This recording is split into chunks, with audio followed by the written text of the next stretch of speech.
تو مجھے یہ بتائیں 1122 کی میرے پاس ویڈیو موجود ہے، میرے پاس تصاویر موجود ہیں، 1122 کی ایمبولینس کو لوگوں نے تباہ کیا، تحریک لبیک والوں نے، عیدی والوں کی ایمبولینس کو انہوں نے توڑ پھوڑ کیا۔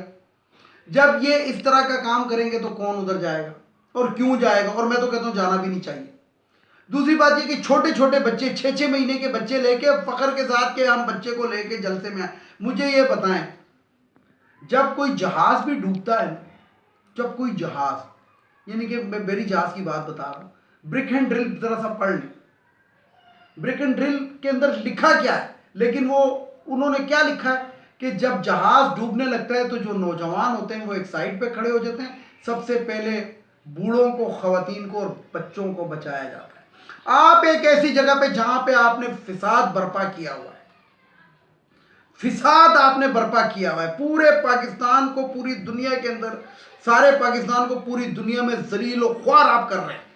وہاں پہ آپ چھوٹے چھوٹے بچے لے کے جاتے ہیں تاکہ کسی وجہ سے اگر آنسو گیس کی شیلنگ ہو اور وہ بچہ جو ہے مر جائے تو وہ بھی شہید ہوگا۔ کن کا؟ فلانے خان نے اپنا بچے کو شہید کروا لیا۔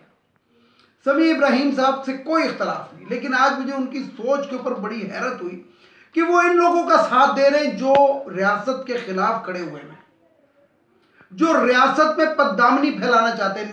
مجھے بتائیں کہ تحریک لبیک والے کی 22 کروڑ عوام ہے یا وہ آئے گی کہ وہ ان کے باپ کا پاکستان ہے گا کہ جناب فلانے کو باہر، یعنی کہ حکومت کے ریٹ کو یہ چیلنج کر رہے ہیں کہ جی فلانے سفیر کو باہر نکال دو، فلانے کو یہ کر دو، ہم حکومت کو الٹیمیٹم دے رہے ہیں، ہم حکومت کو آخری وقت دے رہے ہیں، ہم حکومت کو یعنی کہ کیا مقصد ہے گا؟ اور پھر سمیع ابراہیم صاحب نے تھوڑا سا کمپیئر کیا کہ جناب اگر 132 دن کا دھرنا عمران خان دے سکتا تھا تو ان کو بھی بیٹھا رہنے دے۔ بھائی کیوں بیٹھا رہنے دے؟ عمران خان نے جو دھرنا دیا تھا وہ حکومت کے خلاف دیا تھا، کرپشن کے اوپر دیا تھا۔ ایک کرپٹ ٹولہ جو ہمارے ملک کے اوپر ایک قابض ہوا ہوا بیٹھا ہوا تھا، اور جو دھاندلی کر کے جسے کہتے ہیں کہ الیکشن کو ہیک کر کے آروز کا الیکشن بنا کے وہ غلط طریقے سے منتخب ہو کے بیٹھا ہوا تھا، اور بیٹھنے کے بعد وہ کرپشن کر رہا تھا۔ تو ملک اور قوم کے مفاد کے اندر وہ دھرنا دیا گیا تھا بقول عمران خان کے۔ ان کا کوئی وہ ایجنڈا نہیں تھا کہ فلانے سفیر کو باہر نکالو اور فلانے ملک کو، یعنی کہ چائنا کی انویسٹمنٹ بند کرو، ان کا کوئی ایسا وہ نہیں تھا۔ تو اس کے ساتھ کم از کم اس دھرنے کو کمپیئر نہ کریں۔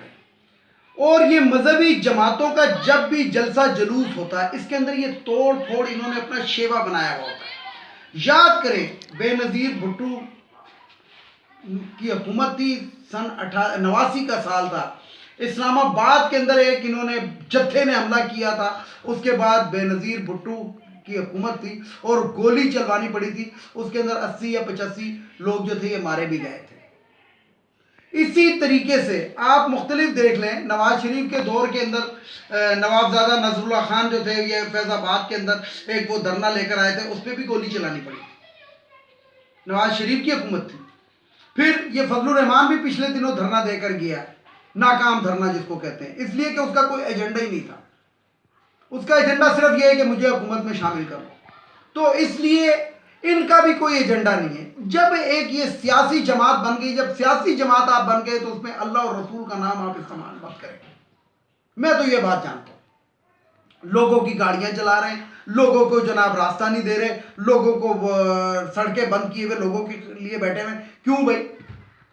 کیا حکومتی ریٹ ختم ہے؟ ان لوگوں کی وہ ہے۔ اس لیے میں تو یہ کہوں گا کہ حکومت کو، جو ریاست ہے، ریاست ایک بہت طاقتور ادارہ ہوتا ہے اور ریاست کی ریٹ کو چیلنج نہیں کیا جا سکتا، اور ریاست جب اپنے پر آئے تو بڑے سے بڑے برج الٹ دیتی ہے، جس کی مثال آپ نے دیکھی ہوگی کہ یہ جو رد الفساد، آپریشن رد الفساد ہوا تھا۔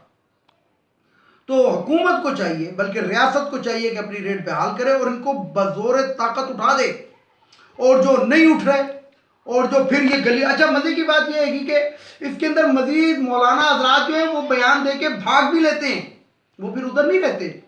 قومی اسمبلی کے اندر ایک صاحب نے خطاب کر کے کہا کہ جناب فرانس کا قرضہ میں اپنی جائیداد بیچ کے دینے کے لیے تیار ہوں۔ اس کا مطلب ہے کہ آپ کے پاس 12 ارب ڈالر کی جائیداد موجود ہے،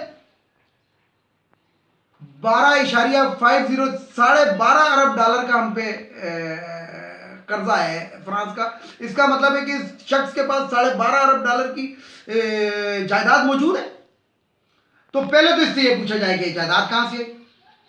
اسی طریقے سے ویورز آپ کو یاد ہوگا کہ پچھلے دنوں راولپنڈی کے اردو بازار کے اندر ایک آگ لگی تھی. جب آگ لگتی ہے نا کسی بھی تاجر کی دکان پہ، تو وہ جو بعد میں بتایا جاتا ہے ٹی وی پہ رو دھو کے کہ جناب ہمارا کروڑوں روپے کا مال اس کے اندر جل گیا. اور جب ٹیکس کی بات کی جائے کہ اگر آپ کی دکان میں 1 کروڑ کا مال تھا یا 2 کروڑ کا، تو آپ نے ٹیکس پہ کتنا دیا ہوگا؟ تو نہیں، وہاں پہ شہباز شریف کی طرح اور جسٹس فائز عیسیٰ کی طرح منی ٹریل موجود نہیں ہے. باقی دنیا کی بات کر دینی ہے، لیکن یہ نہیں بتانا کہ پیسہ کہاں سے آیا. اسی طریقے سے ویورز میں آپ کو بتاؤں کہ پچھلے دنوں یہ اردو بازار لاہور کے اندر آگ لگی. انہوں نے بھی کروڑوں روپے کا مال جل گیا، لیکن ان کو یہ ٹیکس کا کوئی پتہ نہیں. میں نے بتاتے خود پوچھا ایک دوست سے کہ یار تم پھر ٹیکس بھی دیتے ہوں گے جب کروڑوں روپے کا مال ہے. وہ نہیں جی ٹیکس تو وہ تو یوں یعنی منی ٹریل نہیں دینی. اب یہاں پہ میں ایک بات کرتا چلوں. لاک ڈاؤن کیا ہے سندھ حکومت نے کچھ علاقوں میں کرونا سے بچانے کے لیے، لاہور کے اندر بھی ہے، بلکہ تو کافی علاقوں. تو میں کل ان تاجروں کی بات سن کے حیران ہو رہا تھا کہ جناب ہم نے اربوں روپے کا مال عید کے سیزن کے لیے لیا ہے، ہمارا نقصان ہو جائے گا. ان کے اوپر میں تو یہ کہتا ہوں کہ جن لوگوں نے یہ کہا ہے کہ اربوں روپے کا مال، ان کے اوپر اربوں روپے کے حساب سے ٹیکس ان کے اوپر بھیج دیا جائے. ابھی دودھ کا دودھ اور پانی کا پانی ہو جائے گا. پھر انہوں نے کہا نہیں ہم نے تو 2 لاکھ کا مال لیا تھا یا 5 لاکھ کا لیا تھا. تو کہانیاں ان کی سنیں. اور اس کے اندر جتنے بھی میں نے یہ دیکھا ہے کہ صدر بنے ہوئے ہیں، چیمبر آف کامرس کے، یہ وہ انجمن تاجران کے صدر ہوں گے، یہ ہوں گے وہ ہوں گے. زیادہ بڑی بات نہیں کرتا. آپ ان کا تعلق دیکھ لیں کس جماعت سے ہوگا. اسی جماعت سے ہوگا، تحریک لبیک سے ہوگا. جس دکان پہ لکھا ہو کہ واحد کلام، مناسب دام اور واحد کلام، وہ آپ دیکھ لیں وہ کن کی دکان ہے. یہ بھی آپ دیکھ لیں.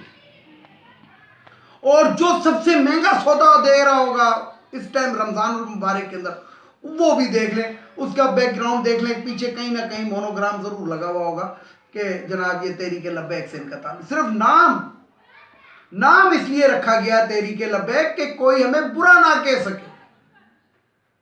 لبیک کو کون برا کہے گا؟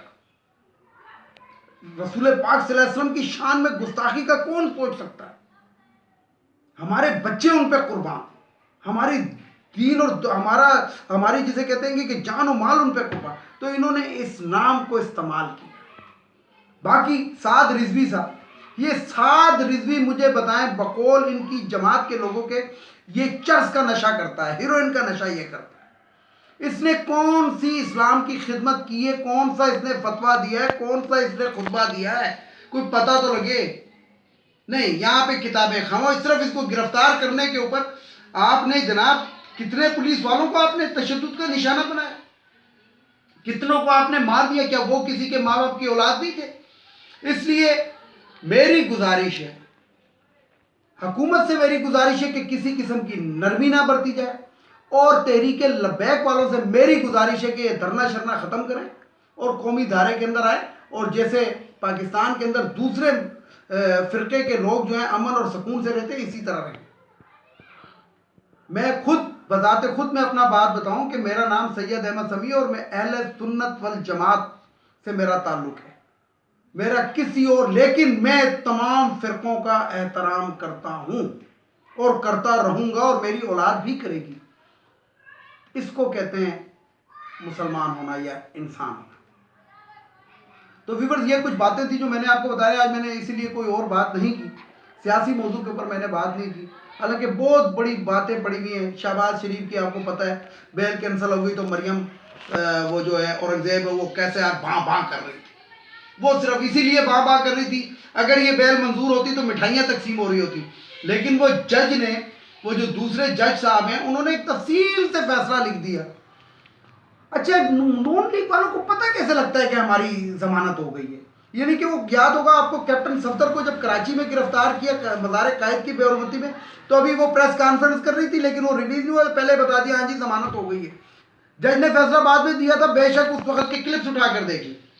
اسی طریقے سے ہوا یہ کہ انہوں نے چپراسی کو پیسے دیے تھے مریم اورنگزیب نے چپراسی کی ذرا مٹھی گرم کی تھی، وہ جو ہوتا ہے وہ جو آواز لگانے والا ہوتا ہے، اس نے باہر آ کے نقارہ بجا دیا کہ جناب ضمانت ہو گئی. حالانکہ ضمانت نہیں ہوئی تھی، وہ ایک جج نے کہا تھا اور ایک جج نے. اب یہ ریفری جج کے پاس جائے گا، جو مجھے یقین ہے کہ ریفری جج بھی دونوں کی ججمنٹ پڑھنے کے بعد یہ ضمانت نہیں ہو سکتی.